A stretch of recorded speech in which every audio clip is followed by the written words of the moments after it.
Di tengah jalan tuh ada mobil yang agak mepet. Karena agak mepet kita berusaha lebih cepat dan ya ngotot-ngototan lah. Karena ada yang mau mepet kan, ini siapa? Begitu agak kita lebih cepat gitu, dia buka kaca mengeluarkan tangan dan saya ada tatonya. Nah, tapi mukanya saya lupa, saya nggak lihat jelas. Oke. Nggak terpancing buka kaca? Enggak, saya nggak buka kaca juga. Di dalam karena kita kan ada anak bayi, ada anak kecil. Rombongan itu ada anak-anak kecil, Bung Refli. Jadi lalu kemudian ya akhirnya dia nggak lama keluar tol. Oh, dia keluar tol. Nggak lama setelah mengacungkan jari itu, mohon maaf ngacungkan jari, dia keluar tol nggak lama. Setelah keluar itu tol di arah tol situ, antara tol Jagorawi ke arah Lingkar Luar dengan MBZ.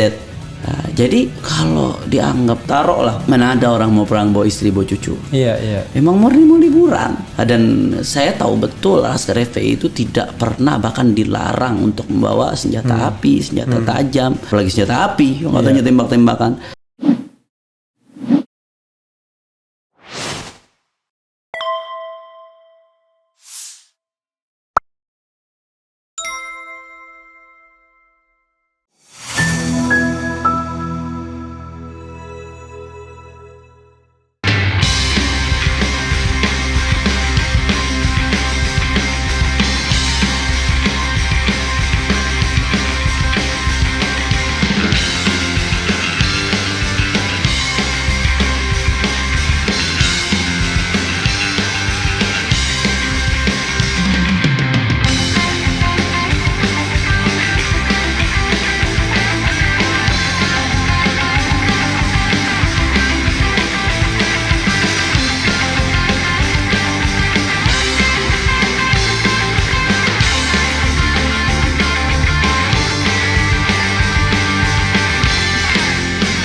Bib, ada satu klarifikasi sedikit Bib ya, sebelum Habib ngomong soal cinta negara dalam Islam itu. Kan sering disebut-sebut bahwa Habib pernah di waktu kejadian hari H itu dipepet mobil, kemudian dia buka kaca dan dia memberikan tanda jari yang jari tengah kurang ajar lah ya, kira-kira gitu. Itu ada ya memang ya? Ada memang. Jadi saya cerita kronologinya sedikit ya Bang Refli. Kejadiannya saat itu kan Ahad malam Senin. Kalau nggak salah kita keluar dari Sentul itu sekitar jam 10 atau jam 11 malam. Kita tujuan mau ke Kerawang. Nah, ini yang perlu saya buka nih. Ke Kerawang itu kita ke villa. Jadi Habib Rizik itu suka pengajian dengan keluarga. Jadi beliau tuh ngajarkan bukan cuma ngajarkan umat juga, keluarga juga. Beliau nggak lupa menyisihkan waktu untuk pengajian sama keluarga. Jadi ke Kerawang itu untuk ke salah satu villa kampung turis yang ada di Kerawang, yang memang punya salah satu sahabat itu untuk liburan istirahat, karena beliau pulang dari Makkah belum istirahat tuh, maraton sampai masuk rumah sakit beliau butuh istirahat, pemulihan sekaligus pengajian internal keluarga. Karena internal keluarga cukup banyak kan, anak, cucu, mantu. Bergerak dari Sentul. Itu kurang lebih 8 mobil. 4 mobil Laskar yang ngawal, 4 mobil keluarga. Saya ingat waktu itu urutannya 1 di depan mobil Habib Rizik. Jadi paling depan sekali mobil Laskar, 2 mobil Habib Rizik, 3 mobil saya sama istri saya sama anak saya sama ada pembantu saat itu. Kemudian belakang lagi 2 belakang saya ini mobil, ada salah satu ustadz keluarga yang ikut dari di Mekah, Ustadz Hakim. Kemudian sama kakak ipar saya dengan suaminya dengan anaknya dengan pembantunya juga. Belakangnya lagi 3 mobil, 1 mobil Laskar yang nempel dengan rombongan 4 ini, 2 yang agak di belakang. Nah, 2 ini yang akhirnya kejar-kejaran itu yang terpisah. Nah, singkat cerita, ketika keluar dari Sentul memang kita sengaja malam hari saat itu untuk ngindarin kemacetan. Karena kan dari Bogor ke arah Kerawang itu biasanya suka macet, Bung Refli, apalagi di Cikunir itu kan lewat Lingkar Luar tuh. Nah, seingat saya saat itu ya udah mulai ada gerak-gerik yang mencurigakan dari di Sentul, karena ada mobil yang standby aja depan perumahan di Sentul itu. Karena perumahan Sentul ini Bung Refli baru, Habib Rizik itu nabung untuk nyicil itu untuk rumah pribadi. Jadi supaya kalau di Petamburan sudah terlalu banyak tamu, di Megamendung terlalu banyak tamu. Beliau pengen ada rumah yang beliau bisa tenang sama anak istri. Tidak terima tamu di situ. Tidak terima tamu. Dan orang belum tahu beliau punya rumah di Sentul baru setelah, dan itu beliau baru nempatin setelah pulang dari Saudi. Lama beliau nyicil untuk rumah itu, nabung uang nyicil pelan-pelan itu lama untuk punya rumah di Sentul itu. Artinya memang beliau sendiri baru nempatin. Keluarga jauh pun itu belum tahu beliau punya rumah di Sentul. Kalau keluarga dekat mungkin tahu, adik kakak beliau. Tapi keluarga jauh tuh banyak yang belum tahu dan belum pernah ke rumah Sentul tersebut. Jadi aneh kalau tahu-tahu kok ada yang ngikutin di situ, ada drone muter-muter di situ, berarti kan ada yang punya kuasa lebih untuk menjangkau itu. Nah, jadi kita keluar dari Sentul, saya ingat malam itu kejadian penembakan kan dini hari Senin. Dini hari tanggal 7 ya. Saya ingat 7 ya itu ya. 7 karena itu ulang tahun pernikahan saya. Tanggal 7 Desember. Dini hari. Jadi kita jam 11 masih tanggal 6 berarti kita keluar jam 10 atau jam 11. Itu udah ada yang mencurigakan, kita dapat info dari security dari bosnya ada yang standby di situ. Nah, keluar dari Sentul itu mulai kita merasa ada yang mengikuti. Plat-platnya disebutkan semua di kronologi gitu tuh. Walaupun setelah dicek ternyata plat-plat itu nggak ada. Plat palsu semua. Plat passu ternyata setelah ada yang cek. Nah, itu aja sudah indikasi kan? Indikasi kuat. Dan nggak ada yang pakai seragam, Bung Refli. Tidak ada satupun yang pakai seragam. Kita ingat betul saat itu. Kalau ada seragam aparat ya kita tanya baik-baik ada apa diikuti. Karena simpel. Nah, kalau nggak ada yang pakai seragam, siapa ini? Nah, kemudian begitu jalan kita kan kalau dari arah Bogor mau ke jembatan layang itu MBZ, itu kan lewat tol Cikunir kalau nggak salah ya. Pokoknya keluar tuh yang mau arah Lingkar Luar, kemudian lewat tol itu yang mau ke arah jembatan. Nah di tol itu tuh saya lupa persis titik di mana karena malam saya nggak perhatian, cepat juga posisi kita saat itu. Di tengah jalan tuh ada mobil yang agak mepet. Karena agak mepet kita berusaha lebih cepat dan ngotot-ngototan lah karena ada yang mau mepet kan, ini siapa. Begitu agak kita lebih cepat gitu, dia buka kaca mengeluarkan tangan dan saya ada tatonya. Tapi mukanya saya lupa, saya nggak lihat jelas. Saya lupa karena itu malam, saya nggak perhatian mukanya, saya lupa persisnya. Kalau mobilnya apa waktu itu kira-kira? Pokoknya SUV ya, tapi nggak persis apa gitu ya. Saya nggak perhatikan warnanya karena posisi kita malam dan cepat. Warnanya pun saya lupa saya udah setahun lebih. Jadi yang begitu-begitu harus dituliskan, Bib.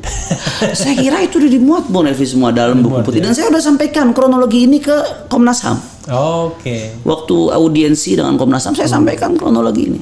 Saya sampaikan kronologi ini Komnas HAM, dan kronologi ini juga dimuat oleh rilis yang disampaikan DPP FPI langsung saat itu. Yang berbarengan dengan konversinya. Tapi waktu dia buka kaca, Habib nggak terpancing buka kaca? Enggak, saya nggak buka kaca juga. Di dalam karena kita kan ada anak bayi, ada anak kecil. Rombongan itu ada anak-anak kecil, Bung Refli. Jadi lalu kemudian akhirnya dia nggak lama keluar tol. Dia keluar tol. Nggak lama setelah mengacungkan jari itu, ngacungkan jari, dia keluar tol nggak lama. Setelah keluar itu tol di arah tol situ, antara tol Jagorawi ke arah Lingkar Luar dengan MBZ.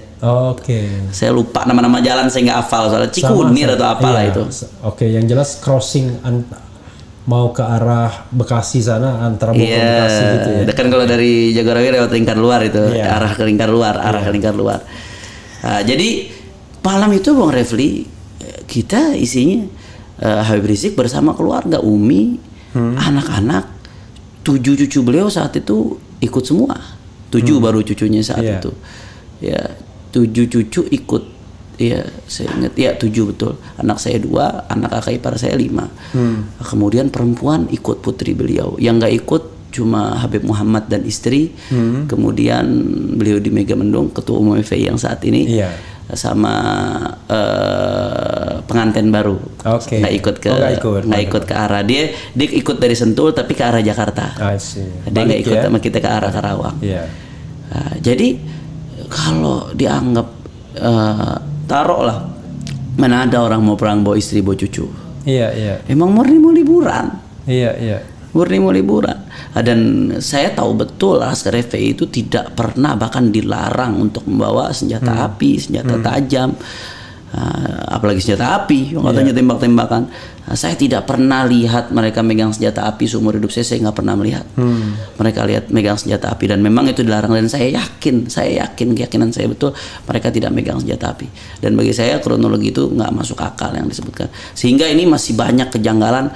Kita berharap insya Allah dengan izin Allah dan dengan karamahnya para syuhada, insya Allah mudah-mudahan ini akan terbongkar selebar-lebar insya Allah. Allah nggak tidur dengan caranya Allah, Bang Refli. Artinya yang tetap saja yang kita minta itu adalah kebenaran.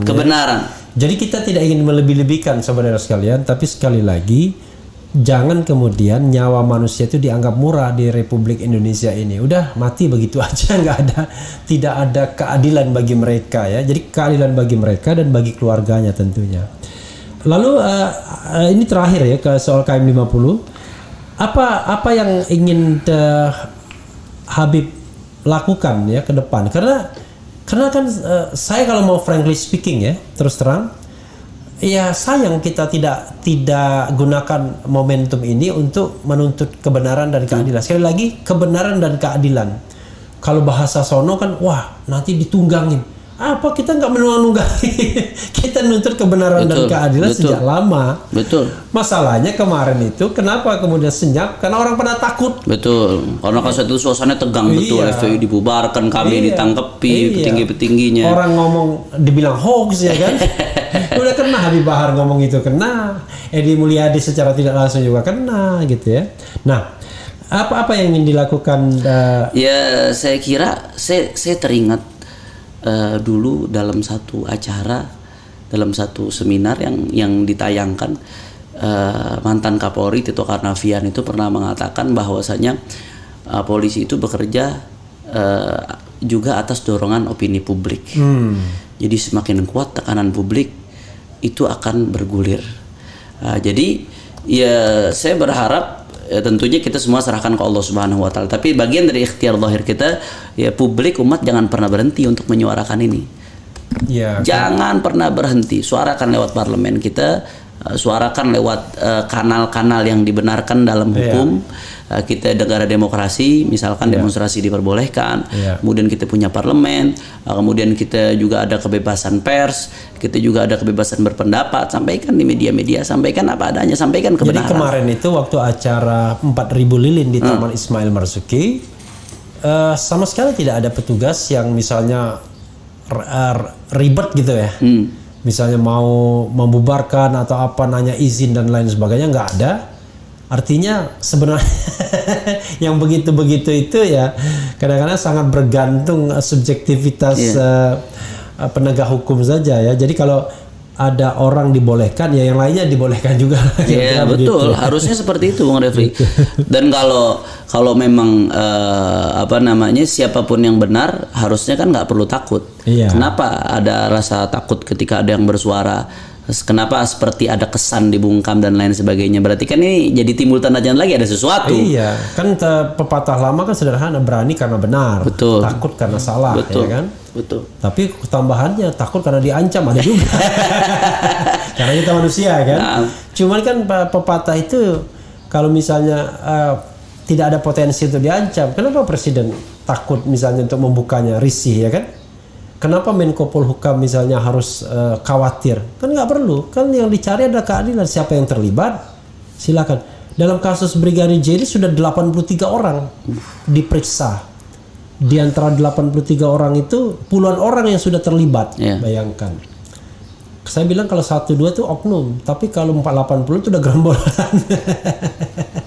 Bayangkan, padahal hanya menutupi satu orang saja, kan itu juga momentum untuk perbaikan. Bagaimana dengan 6? Oke, Bib, closing statement untuk KM50 nih, Bib. Sebelum kita ngomong soal cinta tanah air yang Habib maksud itu apa? Iya, jadi closing statement terkait 50, sekali lagi saya ingatkan Allah tidak tidur. Allah bersumpah, aku akan membalas orang-orang yang zalim. Bahkan dalam riwayat lain disebutkan, aku zalim kalau aku tidak membantu orang-orang yang dizalimi. Bahkan dalam Jadi hadis Allah sendiri mengatakan dirinya zolim kalau tidak membantu orang yang dizalimi. Okay. Artinya Allah bersumpah, aku pasti bantu orang yang dizalimi. Konteks katanya seperti itu. Allah pasti bantu orang yang dizalimi. Allah itu gaya bahasa. Bahkan dalam hadis disebutkan da'watul mazlum mustajab. Doanya orang yang dizalimi itu Allah kabul. Dalam riwayat walaupun orangnya itu kafir. Walaupun yang bukan soal kafirnya. Tapi soal siapapun tidak boleh dizalimi.